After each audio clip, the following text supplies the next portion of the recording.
Before we get started with morning prayer, let's talk about one of our Lenten topics. So what are we going to talk about today? We're going to talk about the hours of prayer. So what are they? Well, the hours of prayer, are the canonical hours, stem from, and I've got to get my notes because I will forget all of them, but they stem from,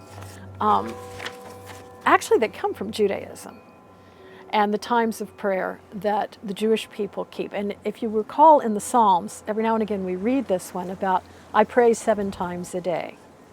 Well, the Christian hours of prayer, or the canonical hours, derive from that. So it harkens back to the practices of Judaism.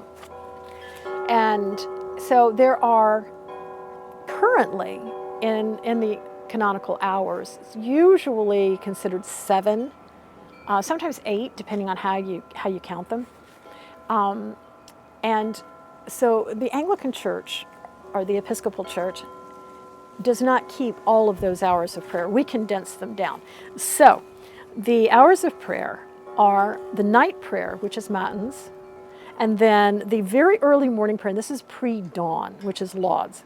And that name is from laudate, or praise. That comes from the last 3 Psalms in the Bible, which uses that word.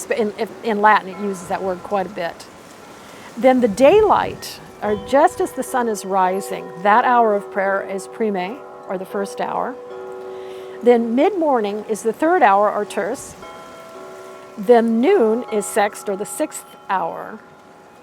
And mid-afternoon is non, or the 9th hour, which is the hour that Christ died. And then the evening, just as the sun is setting, is vespers. And then the night prayer is compline. And so those are 8. It's been, if you look at Catholic prayer book, I have one upstairs I didn't bring out. If you look at Catholic, the liturgy of the hours prayer books, you'll see 7. And that's matins, which is now the hour of, is the office of readings. And that one is the first one, and it kind of combines matins, lauds, and prime. So they all kind of, well, that's not true. It's matins.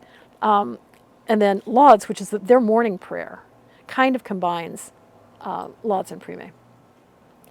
And then there's the mid-morning prayer, which is terce, which is very frequently before Mass, the daily celebration of the Mass. And that's mid-morning. And then sext is midday, non is mid-afternoon, and then vespers is the evening prayer around sunset, and then compline is the night prayer. These are considered major and minor hours. So lay people typically don't keep all of those hours. They usually skip terce, sext, and non, the mid-morning, midday, and mid-afternoon prayers, and frequently skip the night prayer. So when Thomas Cranmer was writing the Book of Common Prayer, the first Book of Common Prayer, he thought that we needed that too, that the Church of England needed that too, but he actually distilled it way down to only morning and evening prayer. So you'll notice that we will usually call evening prayer, if it's sung, we'll call it evensong. So if you see, like the church is celebrating or is having a celebration of evensong, that means it's the sung evening prayer. Then over time, the Anglican communion, the Anglican Church added back 2 more of these that are considered minor, and that's the noon prayer and the night prayer.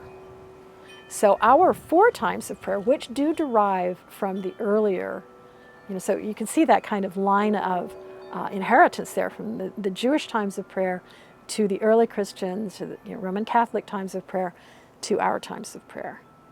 And so we've settled on 4, which is the big one, the morning prayer, which we're here for, and then noon prayer, which is a much smaller office, then evening prayer, which is longer. It's about the same length as morning prayer is, and then compline, or the night prayer, which is also very short. And many people skip noon prayer and compline. Now, in Rite 1, there's only just morning and evening prayer. But Rite 2 has all 4. So so you can find in your Book of Common Prayer, because you know that our Book of Common Prayer has everything we really need in it. So you will find the right to morning prayer. Well, you know where to find the right to morning prayers. And that's around page 74, 75 is where it kind of gets started.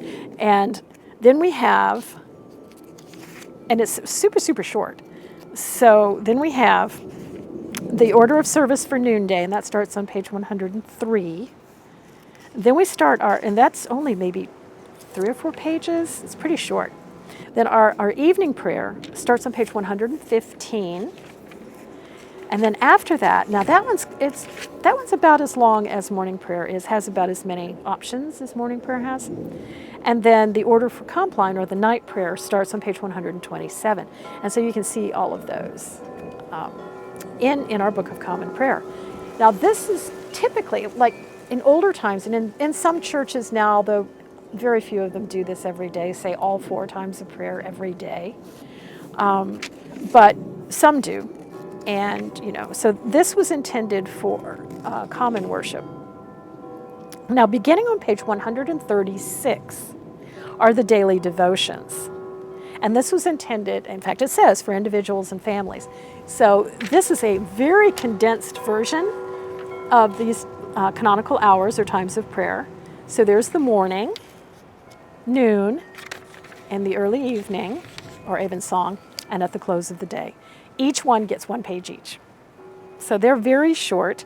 But there's kind of a rhythm to these times of prayers that, again, we inherited this from the earlier, from the Catholic services. And so it starts with an invitatory, which is usually just that one line that I'll say at the beginning, and it changes seasonally. Then usually in the Catholic version, there's a hymn that's sung. A lot of times there will be a hymn that is sung if we're celebrating this in church. Then the Catholic service has 3 psalms, always 3. We have just however many, whatever it says for the day. Then they will have the passage from Scripture and the passage from like the lives of one of the saints, or one of the writings of, say, St. Augustine, or one of the church fathers. We do, over the course of the day, the 3 readings that are that we can find in our daily lectionary, which is in the back of the Book of Common Prayer. Then they have concluding prayers, which we do, and then at the very end a concluding verse, which we also do. So we really got the order of this service from them, and we keep that pretty much that same order of service. And so that is, okay, now I'd like to show you one other thing before we close this discussion, and that's this little book called Hour by Hour. And if you remember when I was saying a few minutes ago about the individual devotions for families and individuals, or the daily devotions for individuals and families, this is based on that. And so what they've done, and this is published by Forward, prayerforward.com, that these are the same people that give you Forward day by day. They published this little book. You can get it either in a physical book like this, or you can get a Kindle copy of it, which is nice. And they have prayers for each day. So what they've done is each day they have set up these individual prayers, or these daily devotions. That's what we're going to call them, the daily devotions. And there are 4 of them. There's the morning, noon, evening, and night, or Compline, for every day. So it's really nice to have 7 different ones, because dearly as I love the Book of Common Prayer, it gives you the outline, but it doesn't really give you different hymns and prayers psalms and prayers. And this will give you different ones for every day, different canticles, a psalm. It's not the psalm of the day. That you get from the lectionary, but at least it does give you that. It gives you a short lesson, so a short passage from Scripture. Again, it's not from the lectionary, but at least it gives you, it rotates through some of them. Do the Lord's Prayer, then the Collect, which is our collective prayer altogether, and then ends with a grace. And so this is a wonderful little resource. It's a little small book. You can just carry it with you. There are some supplementary prayers in the very back of it, which are really nice to have. Or, as I say, you can get it on your Kindle. And so that's where these times of prayer come from and how we do them as members of the Anglican Communion, as opposed to the longer versions where we inherited from. So I hope that kind of gives you a little information about our times of prayer and why we do this every morning for morning prayer. It was very commonly done, even as recently as the 1800s, early 1900s. It was done daily. In some, usually cathedral churches, like at Canterbury, for example, morning and evening are said every day, 7 days a week, every day. I don't know if they do noon and compline every day, but they definitely do morning and evening every day. I do believe, and I'm not positive, but I'm pretty sure that the Cathedral Church of St. Peter and St. Paul in Washington, D.C., otherwise known as the National Cathedral, also does them every day. I'm not positive about that, but I know they've done it when I've been there visiting. So maybe I just caught them on a good day, but I think they do it every day. So some cathedral churches will do it. Most community churches, village churches don't, but they used to. And one of the reasons that that wind is blowing. One of the reasons that we start morning prayer with the bells ringing is because that's very customary to begin morning prayer with bells, the church bells. And so even if you couldn't come, wherever you were, you'd hear the bells from the church, and you would know that it was one of the times of prayer and that people were praying at that time. It gives you a rhythm to the day, and it helps sanctify times of the day, which is a beautiful practice and one that I personally think is worth getting into. So you might want to consider taking that up as a Lenten practice, to say maybe morning and evening. Join us for morning prayer, and then maybe say an evening devotional or the night devotional. I love the night one. I will say that. I really love the nighttime one. Compline. I think it's just so beautiful, and it just brings the day to such a beautiful close.